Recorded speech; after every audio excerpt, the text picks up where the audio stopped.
Rules. Okay.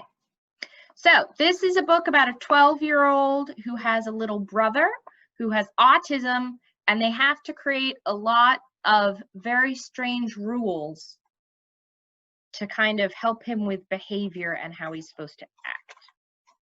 Okay. So it starts off with a list of rules for David. Chew with your mouth closed. Say thank you when someone gives you a present, even if you don't like it. Say hi if someone else says hi. When you want to get out of answering something, distract the questioner with another question. Not everything worth keeping has to be useful. If the bathroom door is closed, knock, especially if Catherine has a friend over. Sometimes people laugh when they like you. Sometimes they laugh to hurt you. No toys in the fish tank. And that's a big one. That's why the cover is how it looks. No toys in the fish tank. One that returns. So, chapter 1. Follow the rules. Come on, David. I let go of his sleeve, afraid I'll rip it. When he was little, I could pull my brother behind me if he didn't want to do something. But now David's 8 and too strong to be pulled. Opening the front door, I sigh. My first day of summer vacation is nothing like I dreamed. I'd imagined today warm, with seagulls winging across the blue sky, not overcast and damp. Still, I refused to grab my jacket from the peg inside the front door. Umbrella? David asks, a far-off stare in his brown eyes. It's not raining. Come on, Mom said to go to the car. David doesn't move. I get his favorite red umbrella. Okay, let's go. I step onto the front porch and slide the umbrella into my backpack with my sketchbook and colored pencils. Let's go to the video store, David says, not moving an inch. You're going to the clinic, but if you do a good job, Dad'll take you to the store when he comes home. The video store is David's favorite place, better than the circus, the fair, or even the beach. Dad always invites me to come too, but I say no thanks. David has to watch all the previews on the store's TV and walk down each row of videos, flipping boxes over to the red parental advisory and the rating. Even on the videos, Dad won't ever let him rent. David will say loud enough for the whole store to hear, rated PG-13 for language and some violence, crude humor. He'll keep reaching for the boxes and flipping them over, not even seeing the looks that people give us. But the hardest part is when David kneels in the aisle to see the back of the video box and a complete stranger a complete stranger is holding in their hand. Dad says, no one cares, Catherine. Don't be so sensitive. But he's wrong. People do care. Beside me, David checks his watch. I'll pick you up at 5 o'clock. Well, maybe 5 o'clock, I say. Sometimes Dad's late. David shrieks, 5 o'clock! Shh. I scan the yard around us to see if anyone heard, and my stomach flips. A moving van is parked in front of the house next door, back wide open, half full of chairs and boxes. From inside the truck, 2 men appear, carrying a couch between them. My hands tremble, trying to zip my backpack. Come on, David. Mom said get in the car. David stands with his sneakered toes on the top step, like it's a diving board, and he's choosing whether or not to jump. 5 o'clock, he says. The right answer would be maybe, but David only wants a surefire yes and no, and Wednesday at 2 o'clock, but never a maybe or it depends, or worst of all, I don't know. Next door, the movers set the couch on the driveway. If I hurry, I can ask them before they head into the house. Okay, I say. Dad will pick you up at 5 o'clock. That's the rule. David leaps down the steps just as the moving men climb into the van. He might not understand some things, but David loves rules. I know I'm setting up a problem for later because Dad's always late, but I have rules too.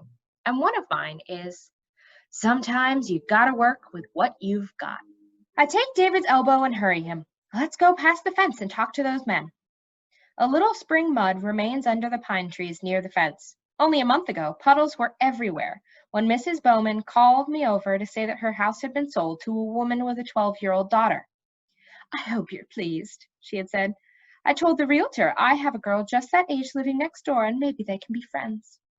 A few weeks later, I had stood on my porch waving as Mrs. Bowman's son drove her away to the new apartment attached to his house. It feels wrong that Mrs. Bowman's not living in the gray shingled house next door anymore, and her porch looks empty without her rocking chairs. But I'm tingling with hopes, too. I've always wanted a friend in my neighborhood, and a next door friend would be best of all. Usually in summer, I do lots of things by myself, because my best friend, Melissa, spends the whole vacation in California with her dad. This year is going to be different, though. The girl next door and I can do all my favorite summer things together. Swimming at the pond, watching TV, riding bikes. We could even send midnight messages from our windows using flashes and Morse code like next door friends in books. And the best part, David won't have to come since Mom won't have to drive me there and pick me up. I bite my teeth together, fighting the memory of my last sleepover at Melissa's. When Mom came to pick me up, David raced around Melissa's kitchen, opening doors, looking for a cellar, even when Mom kept telling him it was a trailer, and trailers don't have cellars. Real friends understand, Mom said on the ride home, but here's what I understand. Sometimes everyone gets invited except us, and it's because of David. Walking toward the van, I study the moving men. One has a blotchy face and looks all business. The younger one wears a half smile and a dirty t-shirt and jeans. T-shirt man seems friendlier. Remember the rule, I whisper, my hand pushing David's back to hurry him. If someone says hi, you say hi back. Down the walkway, I run through the conversation possibilities in my head. But that one rule should be enough. There's only one question I need to ask, then I can take David right to the car. Hi, I call, reaching the corner of the fence. David flicks his fingers up and down like he's playing piano in the air. T-shirt man turns around. Do you know when the family's coming? I ask. Is it today? He looks to the other man in the van. When are the Petersons coming? If someone says hi, you say hi back, David yells. That's the rule. Both men stare past me with a familiar look, the wrinkled forehead that means, what's wrong with this kid? I grab David's hand to stop his fingers. They're coming about 5 o'clock, the red-faced man said. That's what they said. 5 o'clock? David twists under my arm. My wrist kills from being curled backwards, and I grip my toes in my sneakers to hide the pain. Thanks! I pretend I can see my watch. Wow, look at the time! Sorry, gotta go! Chasing David to the car, I hear heavy footsteps on the van's metal ramp behind me. Thunk, thunk. David covers his ears with his hands. It's 5 o'clock! Let's go to the video store! My own hand squeezes his fists. Sometimes I wish someone would invent a pill so that David would wake up one morning without autism. Like someone waking up from a long coma and he'd say, Geez, Catherine, where have I been? And he'd be a regular brother, like Melissa has. A brother who would give back as much as he took, who I could joke with, even fight with. Someone I could yell at and he'd yell back. And we keep going and going until we both yelled ourselves out. But there's no pill, and our quarrels fray instead of not. Always just ending in him crying and me being sorry for hurting him over something he can't help. Here's another rule. I open the car door. If you want to get away from someone, you can check your watch and say, sorry, gotta go. Doesn't always work, but it sometimes does. Sorry, gotta go? David asked, climbing in the car. That's right. I'll add it to your rules. The men carry a mattress, still in plastic, up the walkway next door. Someday soon, I'm going to take a plate of cookies up those steps and ring the doorbell. And if the girl next door doesn't have a flashlight, I'll buy her one that turns on and off easily. Mom says I have to deal with what is and not get my hopes up. But how else can hopes go but up? Wear your seatbelt in the car, David states. That's the rule. You're right. I click the seatbelt across me and open my sketchbook to the black pages. That's where we keep the rules that I'm teaching David. So if my someday he'll wake up a regular brother wish doesn't ever come true, at least he'll know the way the world works, and I won't have to keep explaining things. Some of them are easy and always, like, say excuse me after you burp. Don't stand in front of the TV when other people are washing. Flush. But some are a little more complicated, like you can yell on a playground, but not during dinner. And a boy can take off his shirt to swim, but not his shorts. And it's fine to hug mom, but not the clerk at the video store.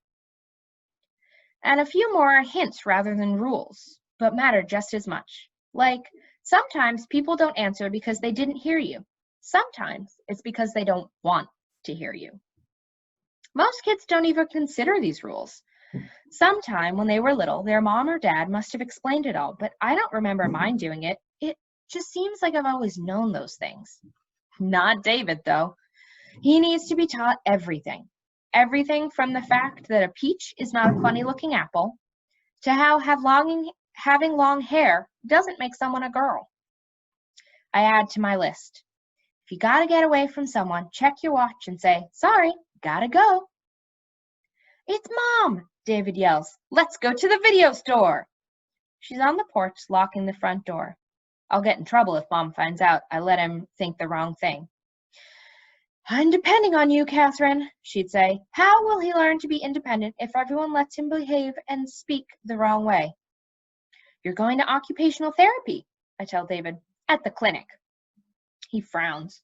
Let's go to the video store. David may not have the sorry gotta go rule down, but he has this one perfect.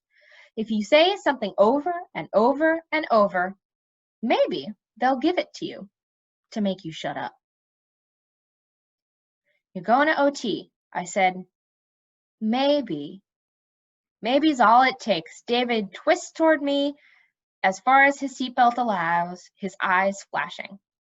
I cover David's mouth with my hand so the movers don't hear him scream. And that's the end of the first chapter.